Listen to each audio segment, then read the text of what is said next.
Hello again, and welcome to day 6, week 1. Awesome. I don't think I've ever recorded a video a day for anything like as long as that.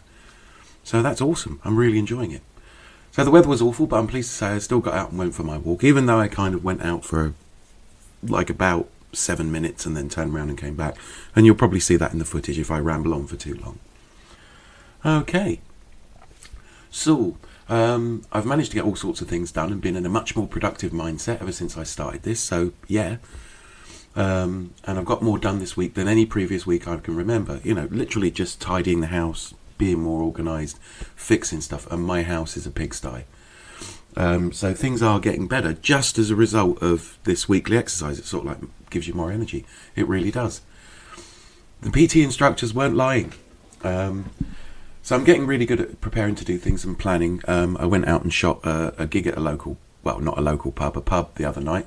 Shot some footage of 2 bands, and it was a lot better because I've been preparing a little bit better because I feel more organised.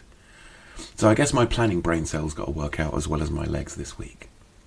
And as I record this, I've got a number of subscribers already. So hello and thank you for subscribing. It really helps me because I get my oxytocin hit because I feel validated. And it gets these videos ranked higher on YouTube, so that the more people are liable to stumble upon it, and we'll be gaming the YouTube channel for this in the way that all those horrible people that do ads. I say yes, now let's rip off everybody. So let's use some advertising smarts to help people help themselves. So yeah, and if you can subscribe and hit notify, and if you can leave messages, and if you can watch to the end of the video, all makes a difference.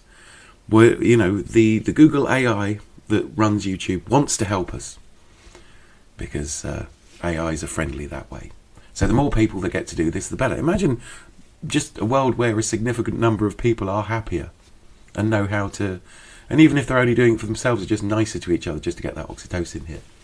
Anyway, so I've been using the free portion of my brain to try and plan out what, in addition to fitness, we'll be getting into in the coming weeks and months, and I've had a lot of ideas, and I think everybody could use better nutrition, more exercise, a few minor skills that you can add to your toolkit, and I don't mean that in corporate training. I mean actually adding skills, being able to do an useful thing.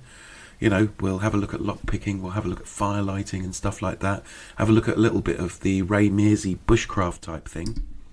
So the interesting thing about researching all this self-improvement lark is most of it's geared towards entrepreneurs and people that want to manipulate and take advantage of other people. It's all about being alpha. There's this weird YouTube CEO culture where people are photographed in front of Lamborghinis and Learjets and going, do you want a passive income that earns you 6 figures a year? You can work from anywhere in the world. And there's loads of them. But it's all about being alpha and becoming your own boss, which is interesting. It's like there are ways you can improve yourself and become a more effective human being, but they're all geared to people that want to be able to tell other people what to do, rather than people that don't mind being told what to do. Really, as long as the person telling what to do isn't being a monster about it. But the actual concept of alpha male is flawed. It's totally flawed and erroneous. As well as being mind-blowingly sexist. Be alpha male. I'm not male. But I think it's a really weird thing, first among everybody else. And in the wild, wolves don't have a social system where the alpha pair eat first and take the most. The observed phenomena of them doing that was from a pack of captive wolves.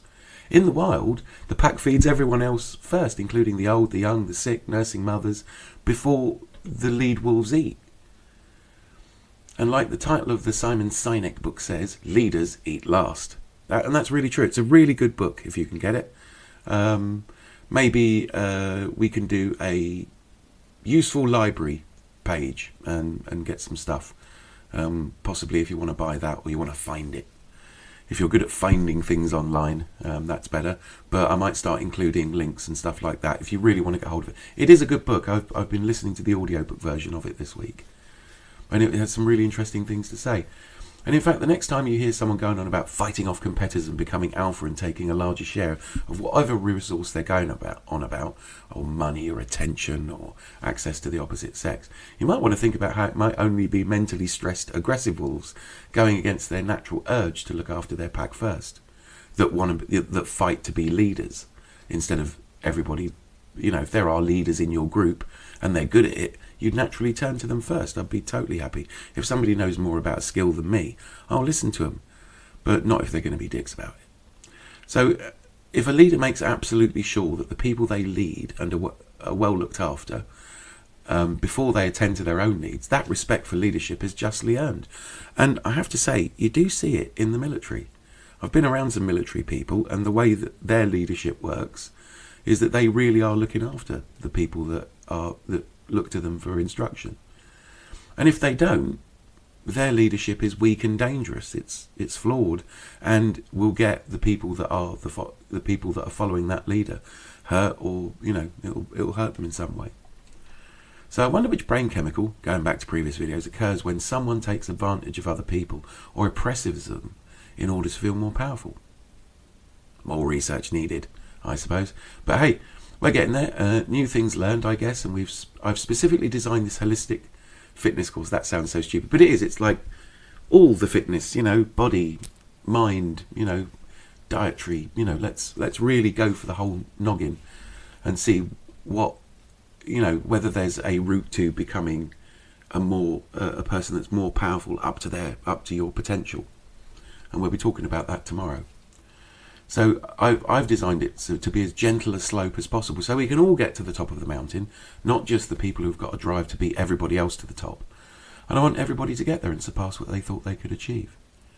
And if we need to take a little longer to get there, I'm all for it. Instead of being the lonely explorer at the top of the mountain with a grumpy retainer in tow, let's have a party up there. Wouldn't that be good? Do you want to get to the top of the mountain and have a party? And celebrate every excited, curious, intrepid person that gets to the summit. And you are. If you've done 6 days of going out for a walk just on the say-so that it might help, that's intrepid. Well, that's enough rambling for now. Feel free to comment, like, and subscribe, all the yada, yada, yada. You make this channel more popular, more people get to see it. Maybe we can get more input. People will say, I want to learn how to do this, or I think you're doing this wrong, and we can just hone it and keep honing this whole regimen. But yeah, definitely working on the organisation and positivity. I feel a lot better in myself when I get some exercise. So it's like the endorphins, and I'm doing a video for other people, so I get the oxytocin, and I anticipate doing it, and I do the planning, so I get the dopamine, and and after I go for the walk, that's when I have breakfast. So serotonin, I guess. But yeah, awesome. So thank you very much. As we come to the end of the week, the end of week 1, and we'll do another video tomorrow. Perhaps I'll do like a recap video, so there'll be 8 videos for week 1, and then we'll start on week 2, see what we get, and let's start upping our game. But as always, thanks for watching, and take care.